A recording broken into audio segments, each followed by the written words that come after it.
hello all of you. I'll start with where I have left, and I'm sending this recording. Today we are resuming the live classes. For some technical issues, I could not take the class yesterday, and I can't even send the recording because there was some problem at my end regarding internet. It's all right now, so I'll now complete what was left, and this political ideologies as given in our syllabus. These are the topics that we are supposed to learn, and then there is fascism, there is Gandhism, and feminism. So these are the numbers. Now these three, this one, and this one, these two were covered in Western political thought, and this was covered in Indian political thought. So if you see the lectures of Western political thought and Indian political thought, and if you see the material that I have provided, you don't have to do much for these three topics: socialism, Marxism. Gandhism is in Indian political thought, Marxism is in Western political thought, and socialism is a part of Marxism itself. In fact, to be precise, the penultimate stage of Marxism is socialism, or the second last stage, that is dictatorship of proletariat, or Marxism. Socialism is same, dictatorship of proletariat. So again, I'll provide you with few more supplementary material for these three things, but that would suffice. That would not. There is nothing more that is needed from that lecture and the material that I'll provide you with, and what I have already provided you with. Now, having said this, we were seeing feminism and fascism. We have seen liberalism. We have seen. Although few students have asked me how to differentiate between classic and classic and neoliberalism. So today I'll tell you that also. And regarding feminism, there were a few more things that we are left with. Like, I think we have completed till third wave, and in third wave itself we saw that what the third wave feminists demanded, and how they wanted to achieve it, and what else, everything we have seen. Now we have seen that personalist political statement given by the feminists during second wave. We have seen radical feminists. Now one more thing I would like to tell you, in radical feminist itself, that and then I'll come to the fourth wave, and then we will distinguish between the different forms. Then I'll go back to liberalism, and then we'll complete today's part. So in the evening, the live class, we will see something else. This we have already seen that they were part of, they came through second wave, and they want, as they would call it, a passive sexual role is how they describe it. And we need to know all these things. So let us try to understand these things. Passive sexual role, because women, they believe women had, you can call it repressed sexuality. Okay, and they also say that women have been castrated, and therefore, because women have been castrated, you understand, castrated, whenever rape happens, people say castrate the rapist, make him unfit for sexual intercourse. So women have been castrated, and therefore, they have become sexless objects. Okay, and this has been done through ages of patriarchy. Like, a man comes, he wants to have sex with a woman, and he does that. He never asks whether you are interested or not, and women cannot say anything. Okay, they when say that women has no choice in sex. When it comes to having sex, they are supposed to follow what the man says. So they have become sexless objects. Okay, there are many more layers into it. I don't want to go into all that because that's not needed for our exam. So now this Millett, you have I told you the name of the book, Sexual Politics. Radical is more about sexual aspect of women. Okay, so Millett will say that there is a kind of conditioning. Okay, now Millett Wood, the author of Sexual Politics, Millett says that all this is possible because of patriarchy, and that needs to be challenged. How? By what she calls consciousness raising. Okay, CON, it should be consciousness raising. Now, having said all these things, the central theme is radical feminism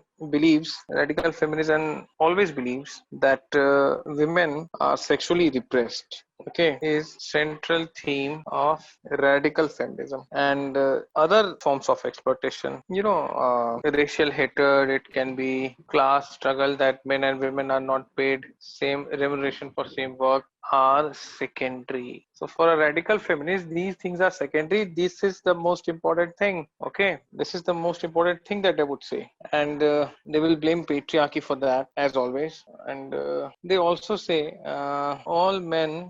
That's way too much of generalization, but I have to tell you these things because this is what they are saying, and it's in our syllabus. Physically and psychologically disposed. It's kind of outrageous. But what to do? How can they say all men physically and psychologically disposed to oppress all women? Way too much of generalization. But that's the radical feminism for you. Men are enemy. But my question is, Betty, how are you born then? Not out of photosynthesis for sure. If you want a world without men, then you will not be born out of photosynthesis, right? You are not a plant that you will have chlorophyll at the top of your head and you will do photosynthesis. So men is the sex class dedicated to aggression. I mean, this line itself is very aggressive, right? But they are blaming entire men for it. Aggression, domination, destruction. How will world survive if this materializes? But they will call this that they are men are responsible for all these things. So women are universal victim, and men have created what they will call an ideology of rape.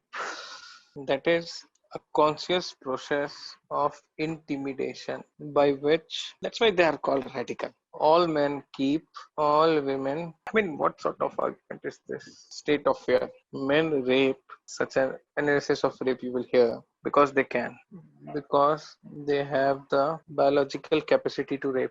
That's true, but then see the next line, and that even this is actually idiotic line which I'm writing right now. Even men who do not rape benefit from the fear and anxiety that rape provokes among women. Now, this is a proper, Brown Miller has said this. Okay, so you see, just read this line. Men rape because they can. Yes, because they have the biological capacity. Of course, that's true. Men who rape are, man can rape a woman because he is biologically capable. Although there is nothing good about rape, but that even men who do not rape benefit from the fear and anxiety that rape. I mean, she's saying that all men are sadists. All men get pleasure from what women are facing because of the trauma.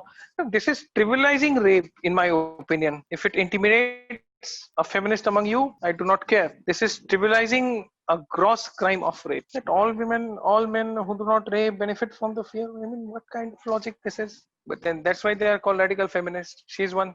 I don't know why these things are so much what to say. Now they have gone further. Okay, they have gone further, and they have gone to the extent of saying that all men who do not rape enjoy rape because of the anxiety and fear that rape has on all women, that makes all men happy. Okay, and now they will say radical feminists believe that it has profound implication for women personal and social conduct, and they will talk about sexual equality, whatever that means. Maybe women calling the shots.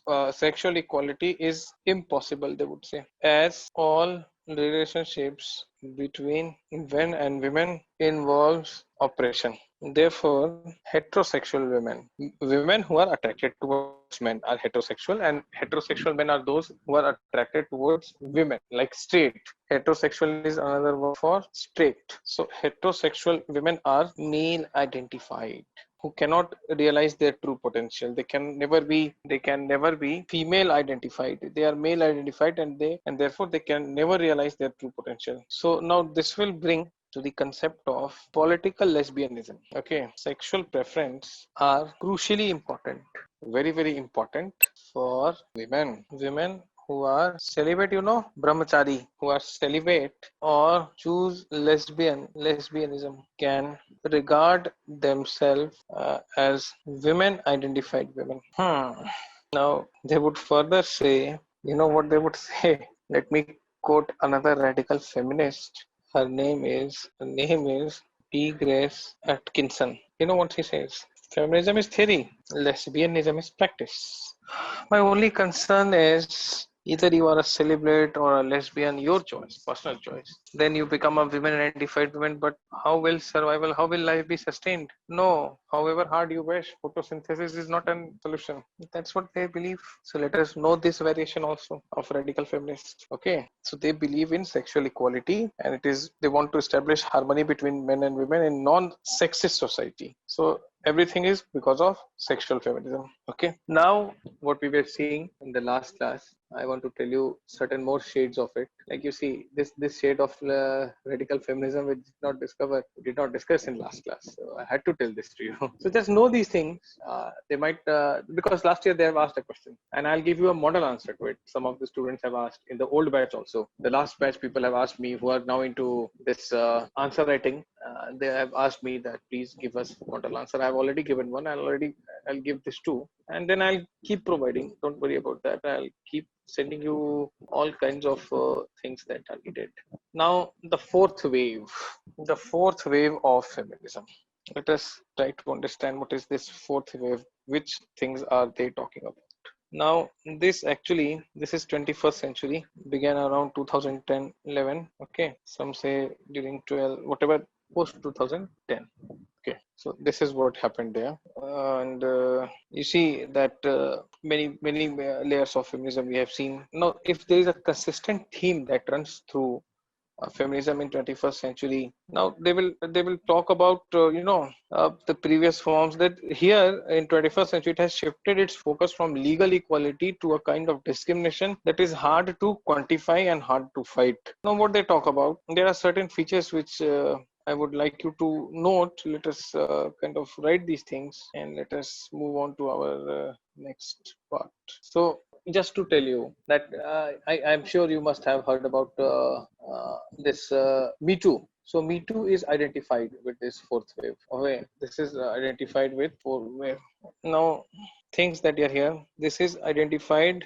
Fourth wave is cure. I hope you understand those who are unaware of their sexual orientation. Okay, they might be heterosexual, they might be homosexual. Okay, so they will target sexuality based binaries and queering of gender. Okay, now they will say it is sex positive. Okay, fourth wave is sex positive. Now, what do you understand by sex positive? Like all the this second wave talks that either you are a celibate or it actually believes that sex is a positive thing. Okay, so and it is the idea that people should have space to explore and learn about sexuality. So, can say by exploring your sexuality means you should often experiment whether you are a gay or a bisexual or a lesbian or a straight. That will come through exploration. Okay, and should be explored without shame or judgment. Okay, so all those who are not working to be sex positive or sex negative, sex negativity is ingrained in the way our society rates, and sex negativity is telling girls to put on more clothes even on the hottest day before they leave the house,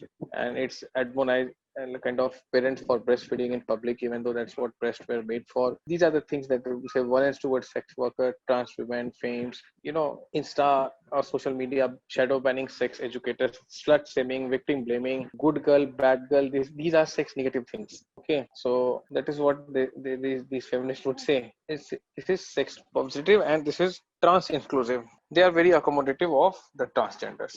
Okay, but see here they will say that they are very accommodative of transgenders, inclusive of. I mean, we have celebrated Shikhandi. Shikhandi killed none other than Bhishma Pitama, the mightiest of all warriors. I mean, who could have killed Pitama Bhishma in Mahabharata? Not Arjuna. The Lord Krishna himself had to come. So the one who killed Bhishma was a trans. So we have always been trans inclusive. Okay. Now this is also anti-misandrist. So they would say that what is misandry, if I ask you? Like there is misogyny. You all know misogyny is patriarchal behavior can be categorized as misandry, but a contempt for men is misandry.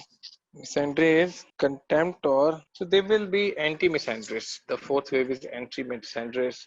How it is? Because they will kind of they say this is the easiest way to combat misogyny. Fourth wave feminists understand that centering cureness, because they are talking about cures, means embracing the various ways gender stereotypes, particularly masculine ones, can hurt us all. So they will also target the misandry. Now they are also body positive. Fourth wave is body positive. Now, like, you don't have to be in a certain shape.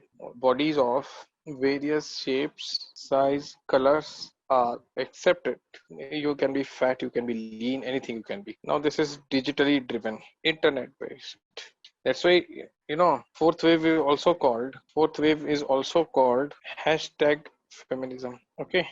Now they will form community, they will form digital forums there, they will debate, discuss, there will be opinion polls like they do in Facebook, Insta, Twitter, everywhere. So this is, ladies and gentlemen, the four waves of feminism. Now I hope and wish that you all have understood it. If not, then we are meeting in the evening for live session. We can of course discuss them further. So this was what I wanted to tell you about all the waves of feminism, all of them. Now let me sum it up for you. You can kind of make a chart here and okay, I'll send this to you. Not to worry, I'll send this to you. I think that will be more beneficial for every one of us because I've already discussed these things. So again, what are the question that they have asked in your main exam? The difference last year they asked this. So let us quickly write few pointers. Liberal will talk about gender inequality. They will talk about patriarchy. I have written a detailed answer, so I'll send it to that to you also. They will focus on individualism. Let the women be what they, but they will talk about group sisterhood, either a celibate or a lesbian. They will call for access to kind of public realm, and here they will talk about gender equality in each and every aspect of life. Now they will focus on equal rights. They will focus on sexual politics. They are reform.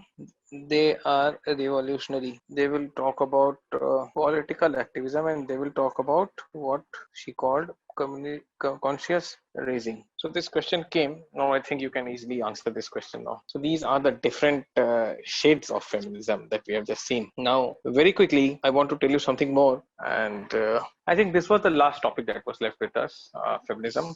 The more on radical feminism and something about fourth wave feminism, which we have now done. So you won't be able to miss any question as of now. Now, one more difference I want to tell you. Some last batch students have asked this to me because they are writing answers. So they said that, sir, we did not know many points. So I'll write it here. Classic and modern or neo. Same thing, don't worry. Classic liberalism or modern and neoliberalism. So this talks about economic liberalism. You remember Adam Smith, you will know it. This talk about social liberalism. I'll explain what it is. Here you have egoistic individual because man wants to be free. But here you have developmental individualism. A more emphasis is given in neo or modern liberalism on community rather than individual. They want to maximize utility. They want personal growth, which is only possible under a suitable environment. That is why more on personal. They will emphasize on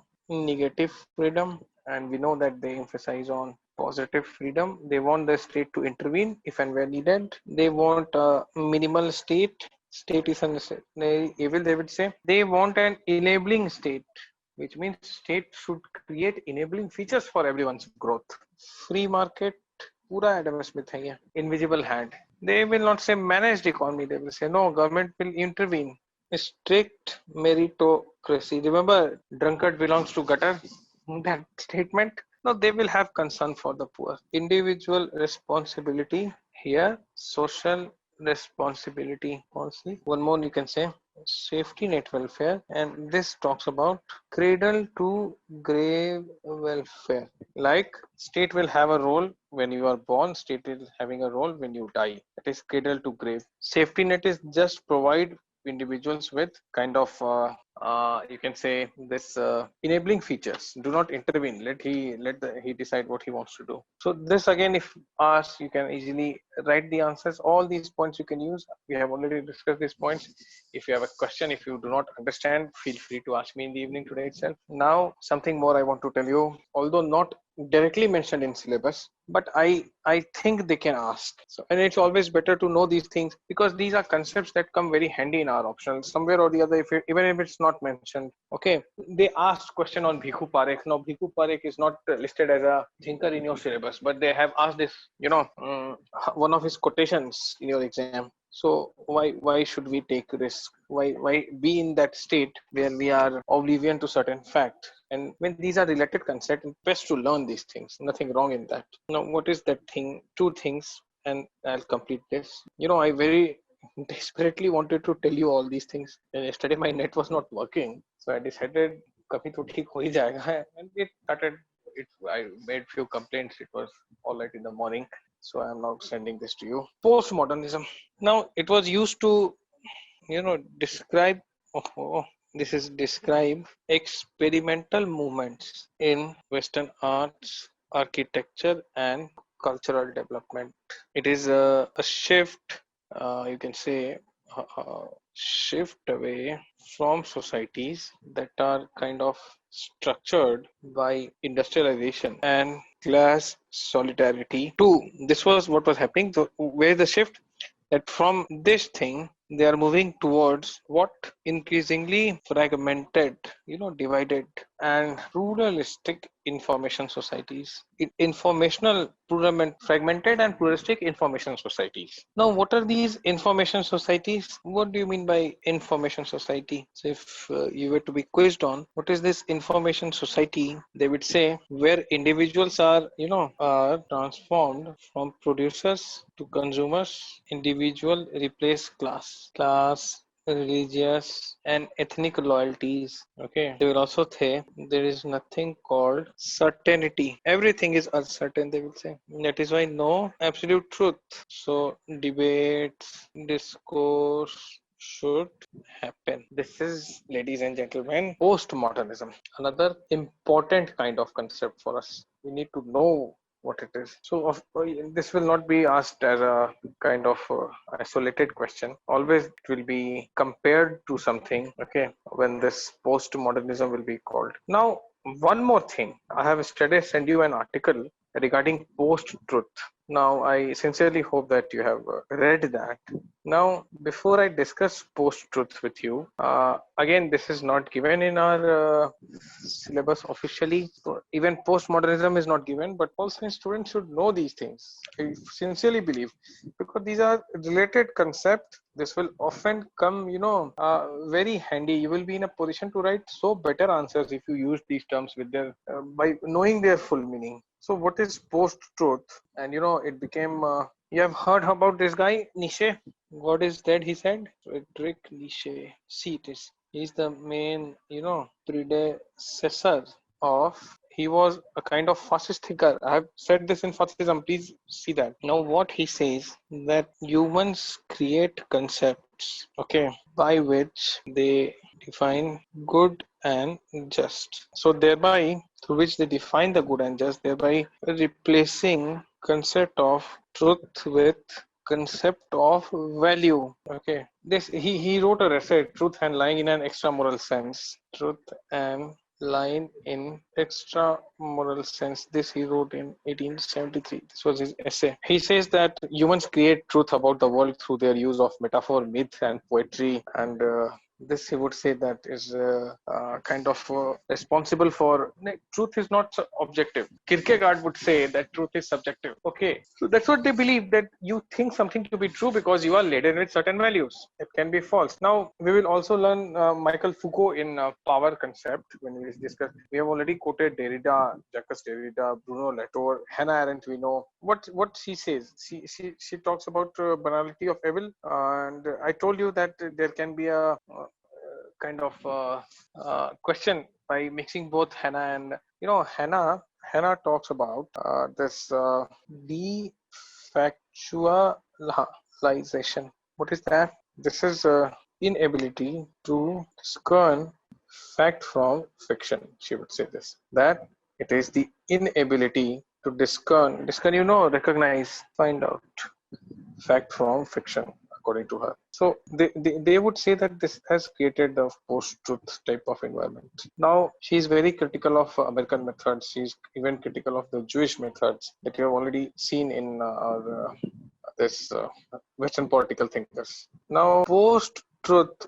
is, how do we define it? Like circumstances where objective truth, not truth actually, objective facts are less influential in shaping public opinion than appeals to emotion. And you can add personal belief. Objective facts are less influential. Donald Trump has won. No, I'm not talking about forthcoming election. I'm talking about the last election where he defeated Hillary Clinton when 90% of Stanford professors said that, this is on record what I'm saying. I'll send you a video also, that Hillary will win, Trump will be defeated. Fact is, Hillary was defeated, Trump won. So now they will say, no, he won because of post-truth. Okay, they will say that he made people vulnerable and they personally believe that he's a kind of Superman. These things they will talk about. They will have an explanation why what they were prophesizing has not happened. Okay, why facts are not facts. Facts happen, something and a result has been achieved. So they will explain, they will give excuse why this has happened. This is post-truth. So it said that we are living into post-truth era. It said because of the unfavorable result that the few elites are saying. Okay, so there are many fake news that we come across, and that's often labeled as post-truth because it is said. No, this was Oxford Word of the Year in 2016. Okay, word of year, that post-truth. So this is how post-truth is, and not much to kind of tell you about here because this is more of an observation of few people. Okay, now as I told you that it was the word of the year 16 by Oxford. Arendt has talked about these things are less influential in shaping public opinion than appeal to emotion and personal belief. Okay, and it became the EU referendum in UK, the Brexit thing, USA elections, Trump victory. This became these two incidences made this phrase more kind of acceptable in political commentary. Now most of the publications use it. Now what is the example of post-truth if we can give you? Okay, these are the post-truth. Like Obama and Israel have created ISIS. George Bush was behind the 9/11 attacks on World Trade Center. RSS was behind the 26/11 Mumbai attacks. Aziz Burni wrote a book on this. Digvijay Singh and Mahesh Bhatt inaugurated that book. Digvijay Singh is the Congress MP from Rajya Sabha. Mahesh Bhatt, you all know, expert on everything, knows nothing. So RSS they had to later apologize when Sangh filed a defamation on them. So they even said that Kasab was trained by Narendra Modi. They were wearing kalava in their hand. I mean, former Under Secretary, Ministry of Home Affairs, RVS Mani has wrote a book on this saffron terror. So these are the examples of post-truth. Okay, let facts remain. We are oblivion to fact. We are trying to appeal to certain emotions. Okay, this is what post-truth is. Now, if I explain it a little more, you can say it is like writing it. You can all note it whenever you want. This is recording. Time in which specified concept has become, kind of irrelevant. Okay, and there was this book by Ralph Keyes, The Post-Truth Era, published in 2004. And this American comedian Stephen Colbert in 2005 popularized this informal word. So I think this is more than enough. This is all that we need to know. So we are done with the ideologies finally, and I hope and wish that you all understood. If there is any question, feel free to ask me in the evening itself. I'm sending this recording. Please watch it. Please read that article. I'll send you a small clipping from Jaipur Literature Festival, where the current Rajya Sabha MP, presidential nominee he is, Mr. Swapan Das Gupta. He's a veteran journalist also. He has beautifully described post-truth. So watch that few-minute clipping. Read this, read those articles, and we are done with everything in ideology. Even those things which are not directly mentioned in our syllabus, because I find these things to be very important. I can having known about having known about this subject and this exam, this optional, and I see the syllabus in great details. I see the syllabus in details because I see that this concept can come handy in our paper 2 also, even in our IGP also, even in when I discuss Foucault or Derrida, I need to refer to these things. So that is why I am taking a holistic view. So please don't think that this is not given in syllabus. Why sir is teaching us these things? No, I'm not saying anything which is not important for your exam. Please remember these things.